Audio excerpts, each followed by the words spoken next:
की दृष्टि से गिरफ्तारी की कार्यवाही करें, तो वो भी हम तो पुलिस का कोई विरोध नहीं करेंगे, हम उसका सहयोग करेंगे। वो जो करेंगे जनता तो सब देख रही है। देखिए 3 कोर्ट है हमारे लिए, एक निचली कोर्ट है, एक मिडिल कोर्ट है और एक सुप्रीम कोर्ट है। तो जो निचली कोर्ट है वो जनता है, जनता सब देख रही है और निर्णय देने वाली है। जो मिडिल कोर्ट है, हाई कोर्ट, वो हमारा हृदय है, हम जान रहे हैं कि हम गलत हैं कि नहीं हैं। और तीसरे ईश्वर है, सुप्रीम कोर्ट, वो भी देख रहा है कि कौन गलत है कौन सही है। तो ऐसी परिस्थिति में तीनों कोर्ट से हमको क्लीन चिट है। हमारा अंतःकरण हमारे साथ है, स्पष्ट कह रहा है कि तुम निर्दोष हो। ईश्वर की तरफ से भी हमको वही सूचना है और जनता की ओर से भी। तो जो झूठ है वो अंत में निकल ही जाता है, पता चल ही जाता है कि ये सब बनावटी था। उगरे अंत न होई निभाऊ हमने बता दिया।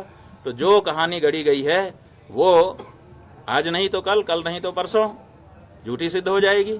महाराज जी आपने कहा कि आपको यूपी पुलिस के जांच पर भरोसा नहीं है, किस एजेंसी के जांच पर आपको भरोसा है? बात यह है, प्रयागराज में लगातार धरने पे बैठे रहे, ये घटना कब हो गई जो बता रहे हैं कि दो बच्चों के साथ इस तरह की घटना हो? बात यह है कि हम तो आप लोगों के कैमरों की जद में थे। जो प्रयागराज का स्थान है उस प्रयागराज में चप्पे चप्पे पर सीसीटीवी लगा है। आप लोग निकलवाइए मेला अधिकारी के यहाँ से कि कितने रुपए का सीसीटीवी खरीदा गया है और वो कितनी जगह पर लगाया गया है और उसकी फुटेज कहाँ है। तो उन्होंने तो चप्पे चप्पे पर लगा रखा था कि कुछ भी घटना होगी हम उसको वार रूम से देख लेंगे।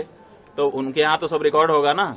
हमारी बस तो हमारे शिविर के अंदर नहीं खड़ी थी, क्योंकि पुलिस ने जो हमारे साथ ज्यादती की उसके बाद से हम शिविर के अंदर प्रविष्ट ही नहीं हुए, बाहर ही खड़े रहे।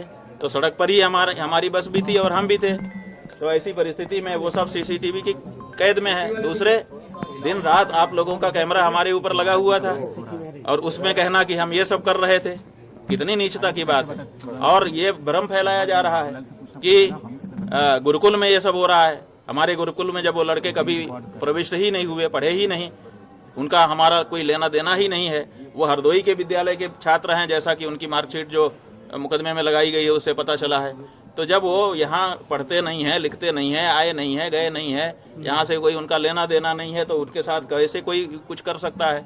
और तीसरी बात यह है कि ये कह करके भ्रम फैलाया जा रहा है कि सीडी है, सीडी है। वो सीडी किस चीज की है, वो उसको क्यों नहीं सार्वजनिक किया जाता है? कहा जाता है कि बच्चों के साथ अन्याय हो रहा था और बच्चे जो है वो निकल करके गए, हमको आकर के उन्होंने बताया। जैसा कि देखिए कोर्ट में क्या है हम नहीं बता रहे हैं, लेकिन जो सार्वजनिक रूप से आशुतोष ब्रह्मचारी ने कहा है उसके आधार पे हम आपको बता रहे हैं कि वो कह रहे हैं कि बच्चों ने आकर के हमको बताया कि हमारे साथ ये हो रहा है। और फिर सीडी भी लेके आए बच्चे। इसका मतलब बच्चे सीडी बना रहे थे। कौन बना रहा था सीडी? बच्चे बना रहे थे या कोई दूसरा ही बना रहा था? तो ये सब ऐसे सवाल हैं जिनका जवाब आने वाले दिनों में पूछा जाएगा और उनको जवाब देना पड़ेगा। महाराज जी किस एजेंसी पर आपको भरोसा है? ये बात ये है बंधु, इसको समझिए और आपके माध्यम से जनता भी समझे कि सनातन धर्म को नष्ट करने के लिए कुछ लोग चोला पहन करके आ गए हैं, अपने आप को हिंदू हिंदू कह रहे हैं। उनका काम हिंदुओं का नहीं है, वो हिंदुओं के विरोध में काम कर रहे हैं, लेकिन अपने आप को हिंदू सिद्ध करके कर रहे हैं। जब विधर्मी चोट नहीं पहुंचा सके तो हिंदू चोला पहन करके हिंदू धर्म को नष्ट करने के लिए कुछ लोग आगे आए हैं और वो इस समय कारगर रूप से अपना काम कर रहे हैं। एक शंकराचार्य नाम की संस्था है, 4 शंकराचार्य जो देश में हैं, वही सत्य सनातन धर्म की बात इस समय कह रहे हैं।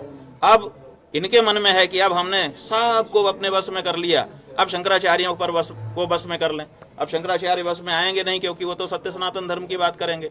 तो अब उनके ऊपर प्रहार करो, तरह तरह की बात करो, ताकि उनकी मर्यादा खत्म हो और मर्यादा समाप्त होने के बाद फिर जनता से वो हट जाएं और उसके बाद हम एकाधिकार करके जो हम कहें वही धर्म हो। हम जिसको कह दें कि ये धर्म है वो धर्म हो जाए और जिसको हम कह दें कि ये अधर्म है वो अधर्म हो जाए।